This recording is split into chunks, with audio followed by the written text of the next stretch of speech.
The Holy Gospel according to Matthew, the 15th chapter. Then Jesus called the crowd to him and said to them, "Listen and understand. It is not what goes into the mouth that defiles a person, but it is what comes out of the mouth that defiles." Then the disciples approached and said to him, "Do you know that the Pharisees took offense when they heard what you said?" He answered, "Every plant that my heavenly Father has not planted will be uprooted. Let them alone. They are blind guides of the blind, and if one blind person guides another, both will fall into a pit." But Peter said to him, "Explain this parable to us." Then he said, "Are you also still without understanding? Do you not see that whatever goes into the mouth enters the stomach and goes out into the sewer? But what comes out of the mouth proceeds from the heart, and this is what defiles. For out of the heart come evil intentions, murder, adultery, fornication, theft, false witness, slander. These are what defile a person. But to eat with unwashed hands does not defile." Jesus left that place and went away to the district of Tyre and Sidon. Just then a Canaanite woman from the region came out and started shouting, "Have mercy on me, Lord, Son of David. My daughter is tormented by a demon." But he did not answer her at all. And his disciples came and urged him, saying, "Send her away, for she keeps shouting after us." He answered, "I was sent only to the lost sheep of the house of Israel." But she came and knelt before him, saying, "Lord, help me." He answered, "It is not fair to take the children's food and throw it to the dogs." She said, "Yes, Lord, yet even the dogs eat the crumbs that fall from their master's table." Then Jesus answered her, "Woman, great is your faith. Let it be done for you as you wish." And her daughter was healed instantly. The Gospel of the Lord. Praise to you, Lord. You may be seated.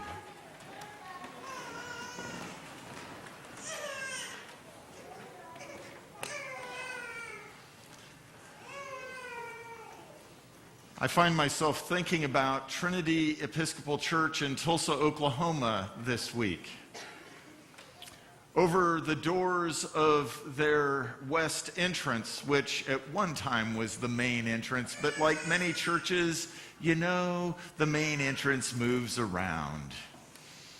But over those west doors that were the main entrance at one time, it was inscribed in stone, "Mine house shall be called a house of prayer for all people." It is a call and a reflection that echoes Isaiah today.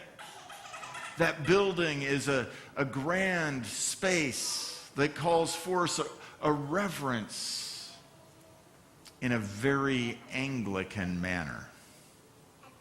Indeed, hearing their choir sing and the liturgy, the sacred music, is a soaring experience. It was in that parish that I attended the funeral for one of their associate pastors, actually his mother. And so his mother had died, but you see, Father Joseph was African American, still is African American. And he brought with him to that place a sense of flair, a sense of the liturgy, a deep love for art in many forms. And at that funeral, I had my first experience of seeing the pallbearers when it came time for the procession into the worship space. The pallbearers lifted the casket up onto their shoulders and processed in with that casket. And again, at the end of the service, they lifted it up on their shoulders and carried it high out of that worship space. It was at that time that I started to realize that though that congregation was very Episcopal in their worship style, there was also room for what I saw as much more African American ways of doing things. It was a place that was open to a variety of cultures and heritages and ways of being.